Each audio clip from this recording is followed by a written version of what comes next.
Hey, it's CVV, Chris Van Vliet, and you have to check out the fastest rising podcast in all of professional wrestling. I'm talking about the Crash and Burn Wrestling Podcast. If you're looking for pay-per-view predictions, if you're looking for pay-per-view reviews, if you're looking for interviews, check out the Crash and Burn Wrestling Podcast. Crash and Burn!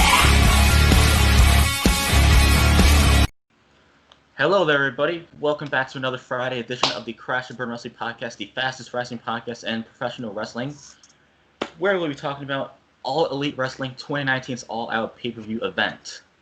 Woo! And that was a pretty good show that took place in Chicago at the Sears Center Arena, so let's bring these two people in here. First up, it's the full-time Moshcast host, the newest one, Josh. Hey guys, what's up? It's great to be back on the Crash and Burn Wrestling Podcast once again. It is your favorite assassin, the hate savior, pro wrestling and pro wrestling's true prince. And I am also now the man of many names, and I am also now a full-time host on the Moshcast. So check me out on there. AEW All Out 2019. This was a show that I absolutely enjoyed. I cannot wait to review it and share my thoughts, as well as the other people on here sharing their opinions as well. So let's get this started, shall we? Next up, he was represented on the Moshcast last night at the time of filming. Possibly a new signee. It's Lucas. Yes, I will be a new signee soon, hopefully. But yes, I am Charlie here for AEW All Out 2019. I watched the pay-per-view and I loved it. There's some matches I was kind of iffy about. I'll get to it just a moment, but yeah, we'll just get into it. Yeah. Okay, well, before we get to that, at the time of recording, we filmed a Slipknot album review last night, so please check that out. Yes, sir. And time for wrestling. Let's go. Kicking off with the buy-in matches. First up was the 21-woman Casino Battle Royal. The winner went on to face the winner of Rio vs. Hikaru Shida for the inaugural AEW Women's World title on the premiere episode of Dynamite. And that premiere episode of Dynamite took place on October 2nd, 2019. At the Capital One Arena in Washington, D.C.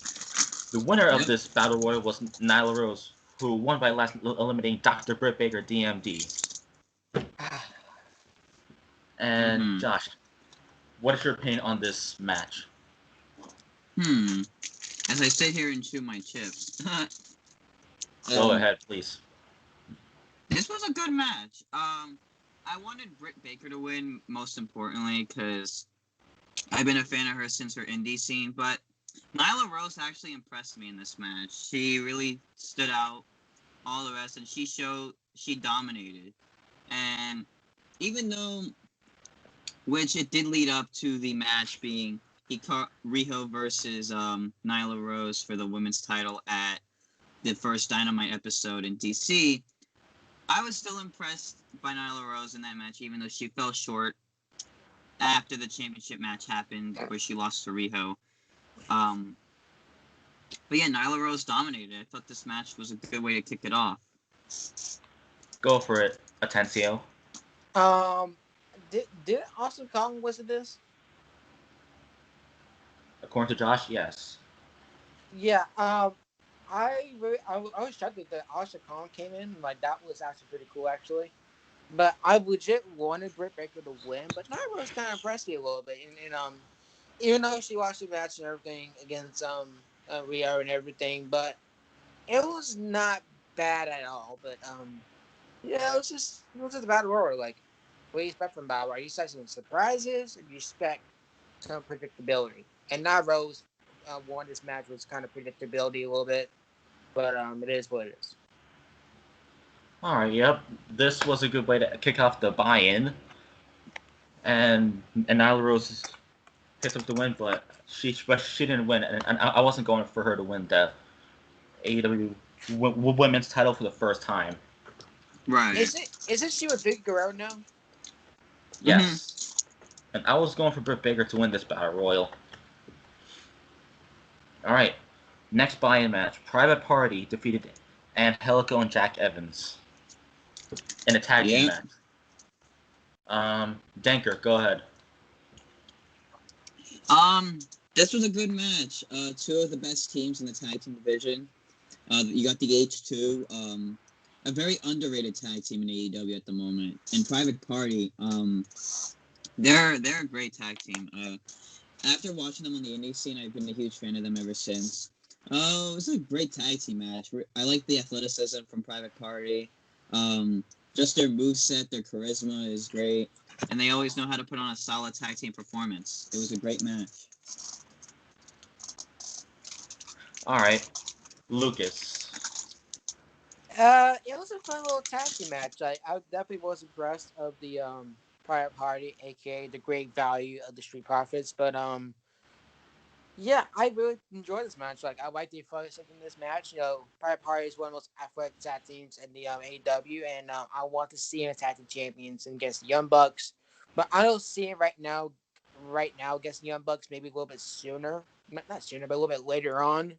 They'll get the titles. But so far, it was pretty good. Not bad. All right, yeah, like actually, this match was also a good way to start out the paper to get the crowd hyped up from home and in the arena. This was back then when full capacity crowds were allowed. The good old days, I miss those days. Pre-COVID life. Yeah, that's true. Thank you for for people who hate the bats and everything that just invented it. Fuck you. Yeah. Yeah. All right. Anyways, great match, and hopefully soon we get to have full capacity crowds back. Yeah. Time to get to the matches where we have to pay $50 in order to watch. Yeah, unfortunately. Go ahead. But it was worth dropping that $50 anyways. True. The first match where we had to pay for it to watch. SCU defeated Jurassic Express, Jungle Boy, Luchasaurus, and Marco Stunt. 6-man tag team match. Ooh. All right. Josh, you go for it. All right. I enjoyed this. Two of actually my favorite tag teams in AEW at the moment. I love Jurassic Express. SCU, how can you not love them? They really put on a solid performance, and this was actually Marco Stunt's first show after being signed by AEW. It was a great 6-man tag. I kind of was hoping for Jurassic Express to win, but SCU was on top. It sucks they didn't even have the tag titles for that long after this pay-per-view happened, because then AEW went on to TV, and then they pretty much gave the SC the tag titles as the first champions. But it was still a solid match. Great performances by both teams, and I love that at the end of the match they showed each other a show of respect and sportsmanship. That it was still a great contest. Yeah, Lucas. I love SCU. I like when all of them were together. You know, Scorpio Sky, Kazarian, and Christopher Daniels, and everything.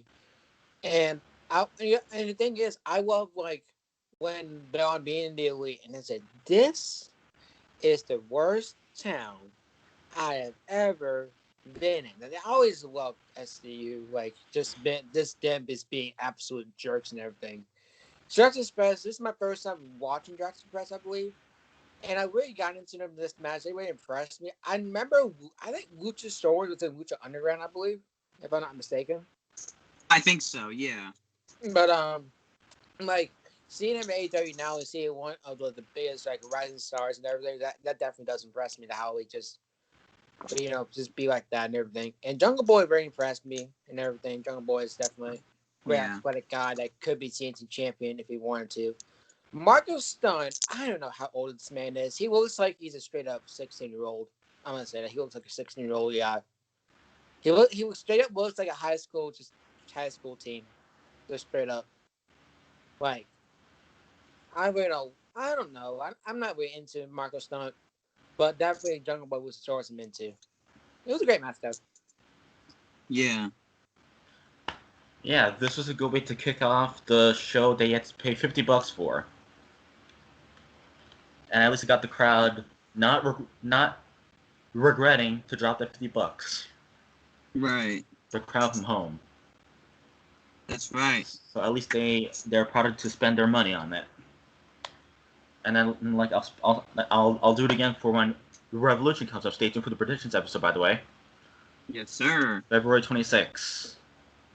That's right. I cannot wait for that pay-per-view. Next up, the Bastard Pack defeated Kenny Omega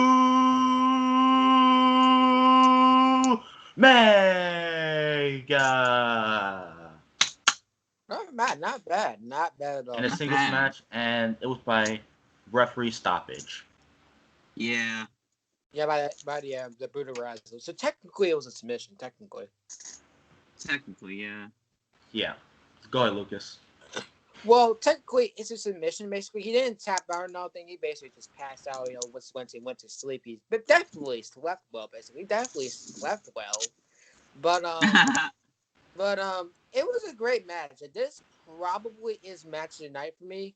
Well, maybe besides the other match we're gonna get into in a moment. But this was a good match. Like, I legit love this match. Pac really surprised me. I thought Kenny Omega was gonna beat Pac, but no.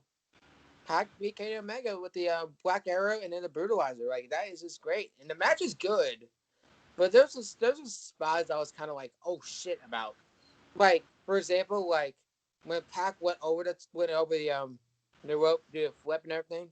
I think it was a plancha, a Spanish plancha, whatever. I don't know what the fuck it was. But I think his foot hit the railing. I don't know if y'all saw that. His foot, I believe, hit the railing. Something like that. It was pretty bad, but thank God he was okay though. But it was a really good match though. I was very impressed.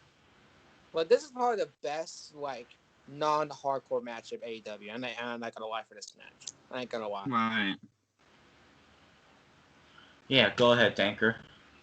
All right. So, Pac and Kenny Omega, definitely two of my other favorites on the roster. It was supposed to be originally Jon Moxley versus Omega at All Out, that time, but Jon Moxley, I think, suffered an injury and couldn't compete, so they had Pac, who was signed, face Kenny Omega, and I wanted to see Pac against Kenny Omega for a long time. And these two killed it. I mean, Kenny Omega fell short because he went to sleep. And as Lucas said, he slept very well after he was choked out. So Can you say it again, please? You said it. There.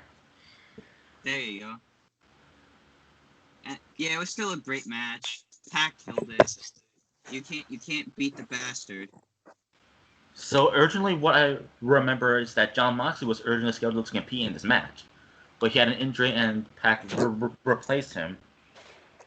So I was surprised that Pac was really signed and everything. Like, thank God though, it was a blessing in disguise. We really had a great match at Full Gear with Jon Moxley and Kenny Omega in that hardcore match and everything. Yeah, that was awesome. Possibly we're going to review Full Gear 2019 soon. But either way, Pac was a replacement for this match. He killed it, and he defeated Kenny Omega. Right. Which I didn't really mind, because I like Pac anyways. Yeah, Pac is a great talent. And at least he's back. Right. After 8 months away from the ring. Well, reason why, because it was courts and everything. He had to be back in his home, back in England and everything. Travel bans. Yes. Yeah, that. Yep. Next up is a stipulation I had never seen before in pro wrestling. Jimmy Havoc defeated Darby Allin and George Allen in a 3-way Cracker Barrel class match. Ooh. This is match of the night. Oh, a 3-way Cracker Barrel clash match. Josh, how about you go ahead? Go ahead. All right. So, yeah, I have to agree with you on that. It's a stipulation you never really see in wrestling, a Cracker Barrel clash match. But I mean, great way to sponsor Cracker Barrel. I mean, it's a great restaurant, great food. So Jimmy Havoc unfortunately is no longer employed with AEW. He was released from his contract. Sadly, I felt like he could have stayed with AEW a little bit longer, but it is what it is. He's going on to do stuff on the indie scene again. But yeah, it was a freaking awesome match. That one of the 6 spots I remember was Darby Allin doing like the coffin drop, and he landed back first on the barrel. And I just remember that 6th spot he did. Oh my god.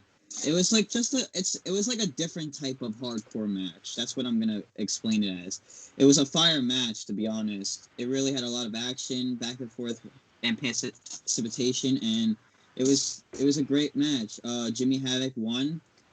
He put on a solid performance, and it was great. Yeah, great match. Jimmy Havoc could have stayed. He had a bright future, anyways, but he was released from his contract. It is what it is. But I was going for Darby to win this match, but I honestly did not mind Havoc picking up the W. Go ahead, Lucas. All right, so this one to me was match of the night. I'm gonna say this right now. This is match of the night for me. One of them the for me. reason why is because it's hardcore, it's hard hitting, and you just bring objects you never seen every day, like a fucking staple gun.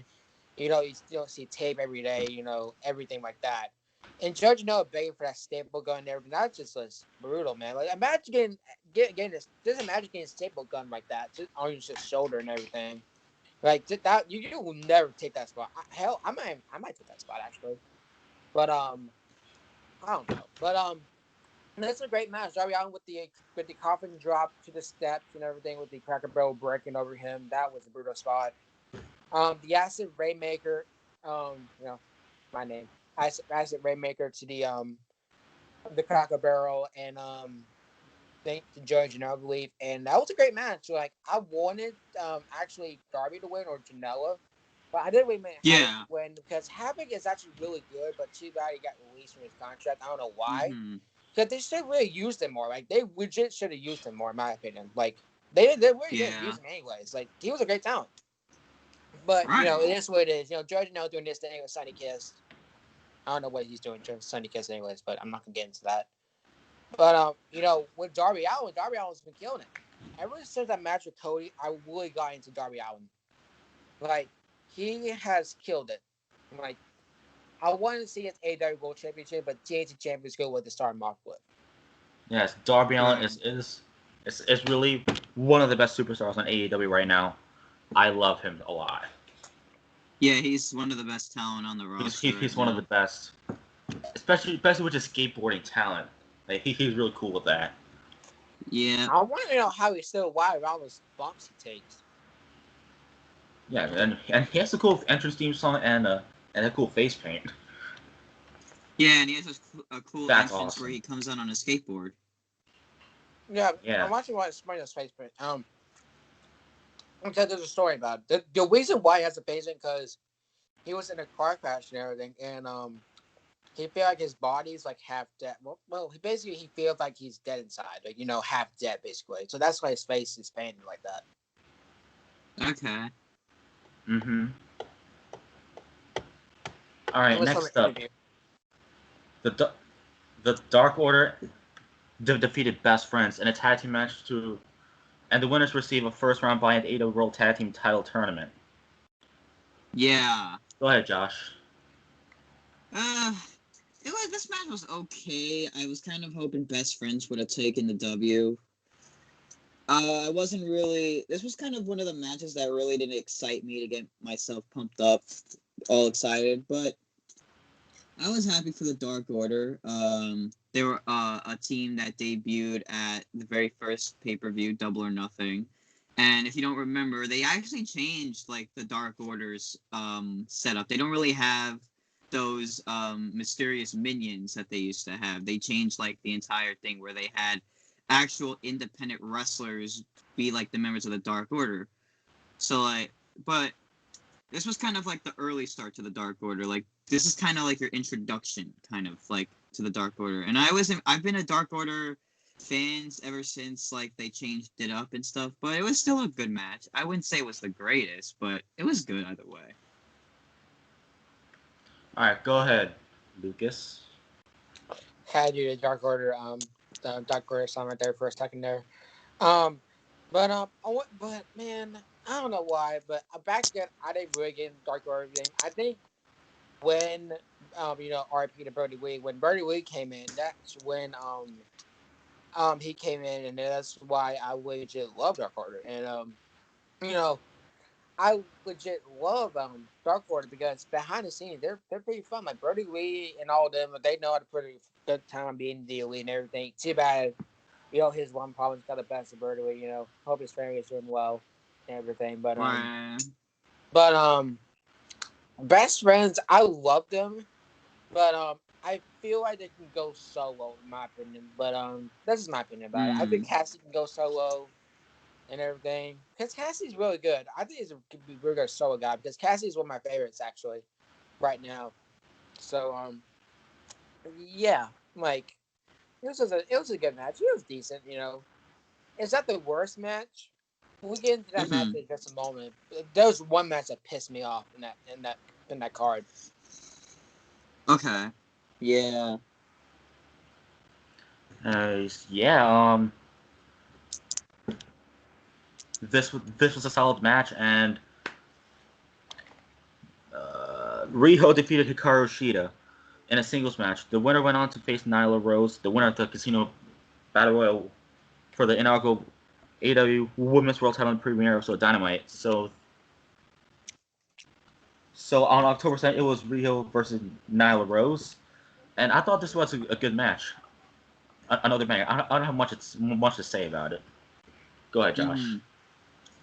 Riho, definitely one of the best talent in AEW. Currently, as I'm reading right now, she is currently unable to travel to wrestle due to COVID-19. There's travel restrictions. That's why you haven't seen her on Dynamite in a long ass time. But yeah, this was definitely an introduction to Riho. I heard that she and Kenny Omega work together and stuff like that, and I was introduced to her and I was so fascinated what she can do in the ring. It was a great match, and this was actually how I became a fan of Hikaru Shida, who's the current champion in the women's division. But yeah, it was a great match between these two. These two killed it. Yeah, go ahead, Lucas. Hold on, I'm chewing. This one's not a bad match. This actually one of the better women matches, in my opinion, because this is just a popular opinion. I think the women in the WWE is put on better matches than AEW, in my opinion. That may just be me and everything, but I feel like AEW women's match is just not it for me. Even though it's gotten better over the years now, with NWA came in with Serena Deeb, Thunder Rosa. I went with Bandit actually. Abandon definitely one of my favorites actually. I want to see her as a women's champion soon. She reminds me. Abaddon. Abandon, yeah. She reminds me of the female version of the Dean Finn Balor, in my opinion. She might see that actually. Okay. But one of the better women, I would say. Definitely. I love to see Sheeta have the title a little bit more, but I want to see the Wizard title to Abandon or Britt Baker. So we'll see. Yeah. Okay. Next up, Cody defeated Shawn Spears. This one pissed me off. I'm saying this one pissed me off. Oh yeah, I got a lot to say about this. All right, Lucas, go ahead. Josh, you were going last. All right. What the fuck was this shit? This match was just a mess. What the hell was this? You have Shawn Spears that legit is a heel, and it's one of the best heels in that time with the chair shot to the head to Cody and everything. But no, Cody had built himself to win just because you want the story and everything. What the fuck? You would be Shawn Spears would have been Cody. I wanted Shawn Spears to whoop Cody's ass. I wanted that, but I don't know. This is my part of the lameness or just the wrestling match that I hate the most. This is what's one of those matches you just kind of question. But the entrances were good and everything with Cody, Shawn Spears. Shawn Spears coming out to Josiah Williams. Wrestle Flow and everything. But Cody, I don't know. He just booked himself too much to win. He just booked himself too much. Right. I don't know. Shawn Spears would have won this match. Shawn Spears got robbed. Fuck this match. Mm-hmm. All right, well, I have to agree. This match was okay either way, but Sean Spears should have won because it would be a cool way to put new talent over instead of having like the older talent defeat the newer ones. Sean Spears is more like a newer talent at the time. Yeah. Yeah, they wasted a chair shot to the head. If y'all remember that chair shot to the head. Yes. Anyways, ladies and gentlemen, the Crash and Mercy podcast is paused right now because you are now tuned in to the Booster Assassin Rants. All right. Lucas, let's mute our mics. Josh, go ahead. I don't really have. All right. First of all, the match was okay. First of all, the build-up was the thing that ruined the match the most. I felt like it was just one chair shot to the head. Then all of a sudden a match happens. Like, you have to have a couple matches and then lead up to the big match at the pay-per-view. That's how it goes.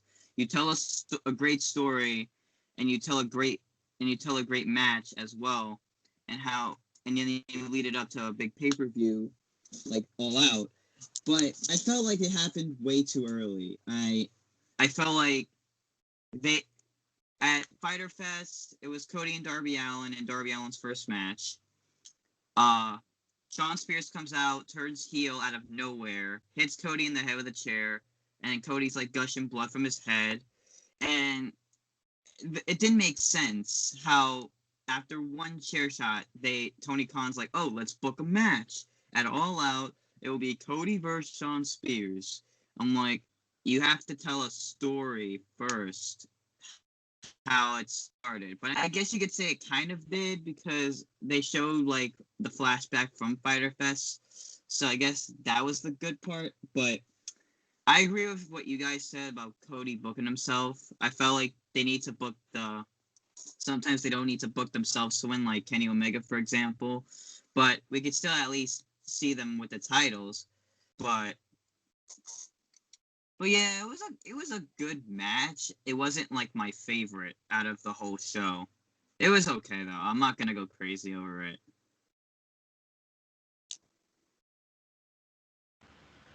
All right, that was the Assassin Booster Rants, I should say. The Crash and Burn Rusty podcast can now resume. Yes. And if you didn't know, the Assassin Booster Rants is a segment here on the podcast. Yeah. All right, now let's get to the Lucha Bros defeated the Young Bucks in an Escalera de la Muerte match for the Triple World Tag Team Championship. Oh, this match was awesome. Okay, Lucas, you wanted to go first, it looks like. Yeah. All right, so I'm gonna say I changed my mind. This was match of the fucking night. Like, this killed it. Like, you had high spots, you have everything to this match. Like, you have the Lucha Bros, Pentagon Jr. He goes like Penta and Ceramero now. I don't know why I changed his name. He changed his name a lot. Like, I don't know why. He was Pentagon Dark, Pentagon Jr., Penta El Ceramero. I'm like, pick one name. Pick a name, Pendejo. But I don't know.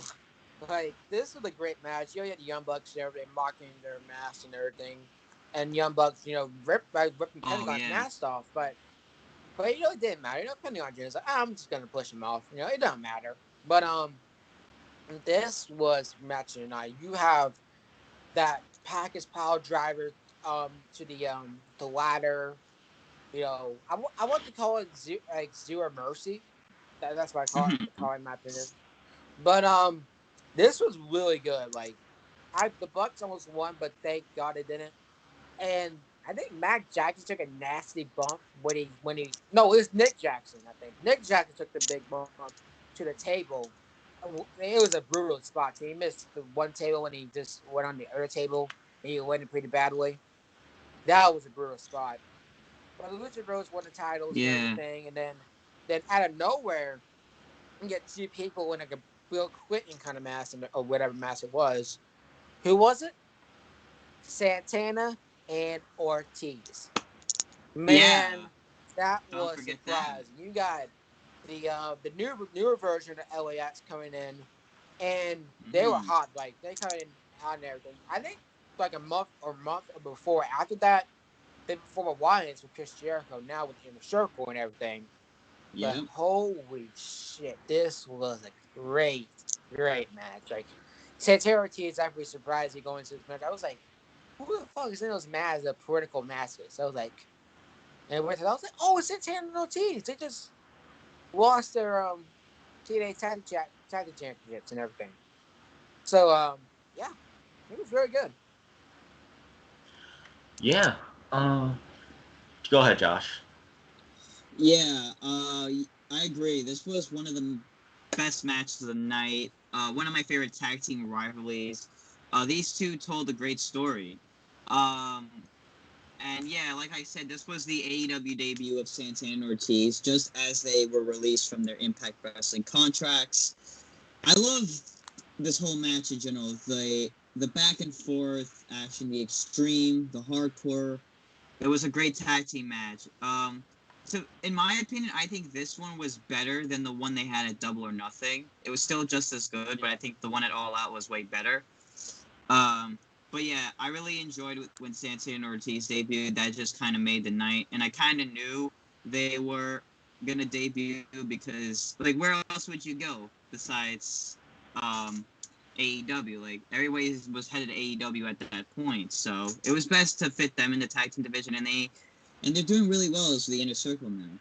But all I'm gonna say is it was a great match, and both teams killed it, and they're two of the greatest tag teams right now in pro wrestling. Yeah, absolutely. This was one of the best matches of the night. It definitely killed it, and all the high spots and extreme moments is what makes this match great. Well, Yeah, matches like this. Yeah, even when Matt Jackson really took his mask off, but took on Pentagon's mask off, I was like, dude, you just like disrespected the whole entire like Lucha this Libre. Lucha Libre just community. You like the thing is, if you take off the Lucha Libre's mask and everything, take off their mask, that's total disrespect to them. If you know what I'm saying, it's really total disrespect to them and everything. But they take it to offense, man. Like, if I know anything, do not fuck with anyone with a mask or nothing like that. If they're Lucha Libre, do not fuck with them, cause It's kind they of like will, a flashback. cause they Yeah. will kick your ass and they will fucking beat you up. Like, Yeah. It's kind of like a flashback where back in 2008, it was Chris Jericho and Rey Mysterio at Extreme Rules. that was And 2009. I meant to say 2009, that's right. And if Rey Mysterio lost, he would have to be unmasked. And I feel like that's kind of like disrespecting your destiny and your identity. Like, if you take, like you said, Lucas, if you take off the mask, that's like disrespect. I mean, That Rey mask Mysterio. means war. I mean, Rey Mysterio did it once in WCW when he had a real run. When I had a run and ripped his mask off and everything like that. Like, he had a good run with it without the mask in WCW, so he knows. Yeah. So Anyways, yeah. let's get to the main event. Yeah. Now, this is your main event of the evening. Crash and Burn. This is your main event of the evening, scheduled for one fall, with no time limit. And it is for the inaugural All Elite Wrestling World Championship. Introducing first, Chris Jericho. And introducing next, his opponent, Adam Page. Chris Jericho defeated Adam Page to become the first ever AEW World Champion. Yep. Go ahead, Josh. Holy crap. This match was insane. It was off the hook. I was really hoping for Hangman Adam Page to win. I felt like he would have been a awesome champion. I was kind of hoping for that, but I kind of knew they were going to do it for Chris Jericho because Chris Jericho is obviously a big name in the business, and I guess they wanted to put a title on a big name, which I wouldn't mind.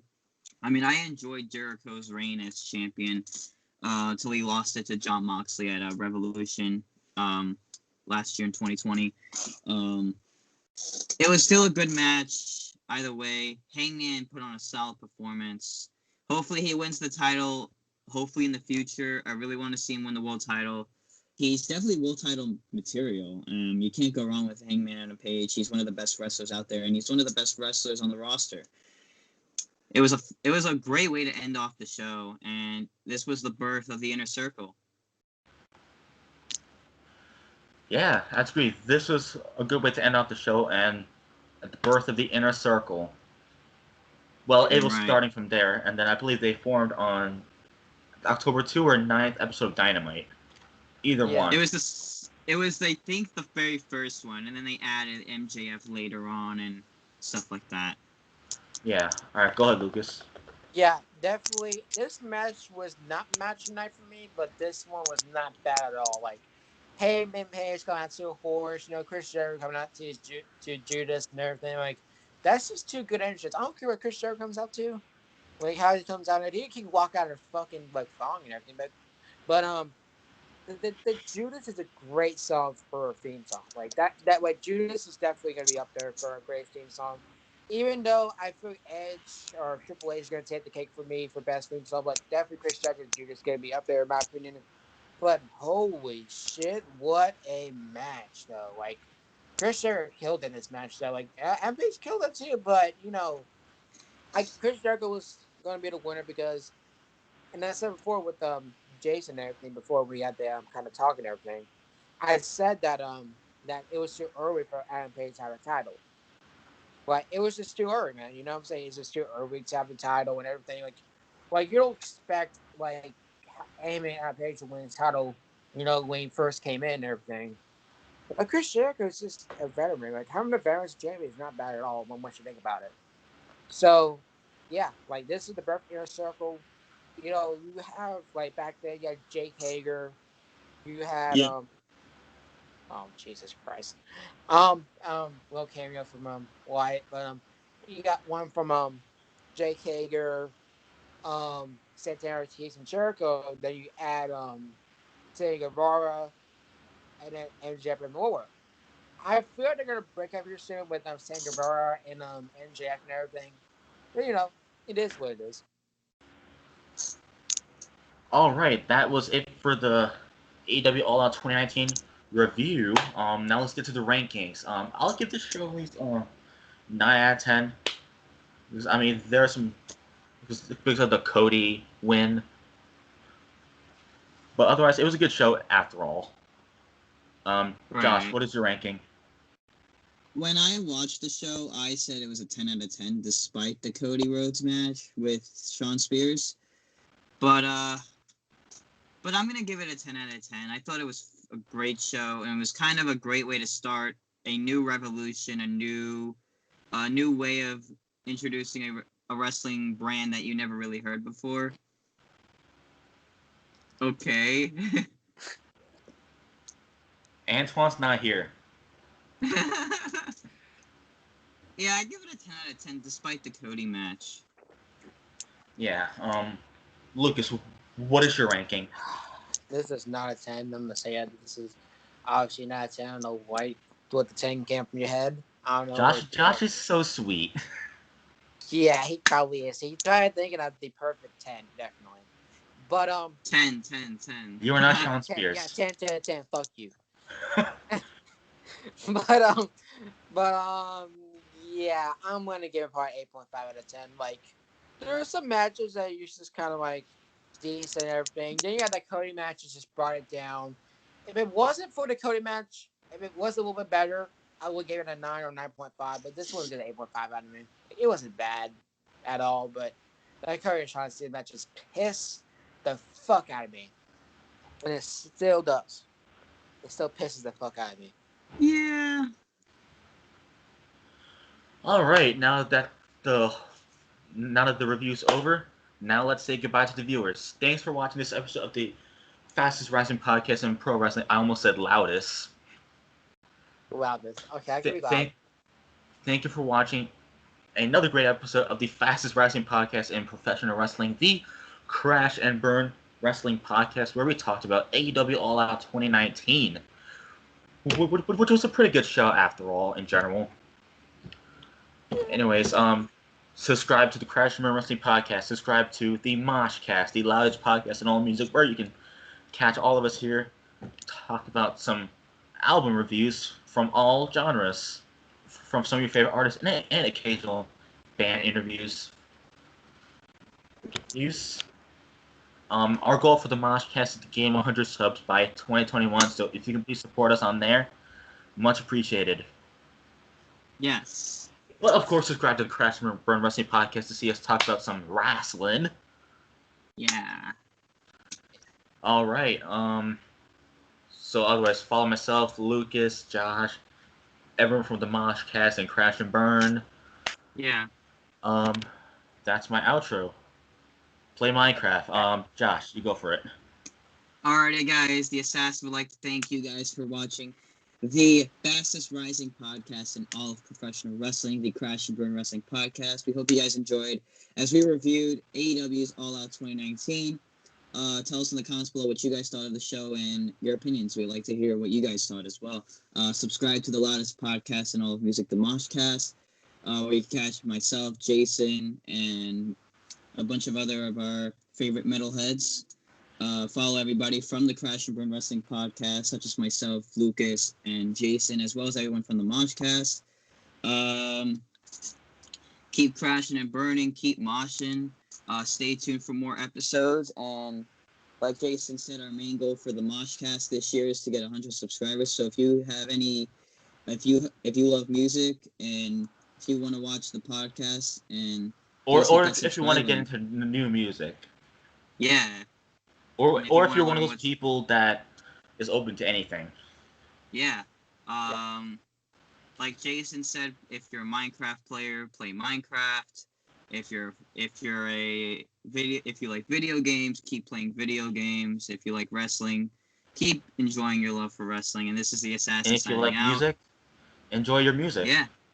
Yeah. This is the Assassin sign out saying thank you for watching. Oh wait, I said it wrong. Thank you for watching. Oh, Jesus. No. Yeah, well, Lucas, end it off. Okay. If you want jerking off and everything, keep doing that. If you need your lotion, you can get that.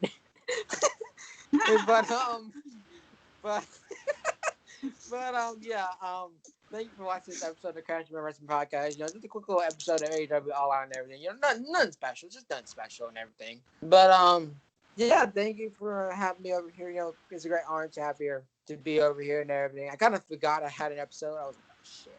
So yeah. So thank you guys for having me and everything. You know, keep out doing your thing. Do not send news to strangers and everything. And yeah. All right. Yeah. See you tomorrow night, Saturday night, January 16th, at the time of filming, for Evolution, the first ever all-women's pay-per-view event. Evolution, the mystery. Evolution. See you then. Be well. Crash and burn!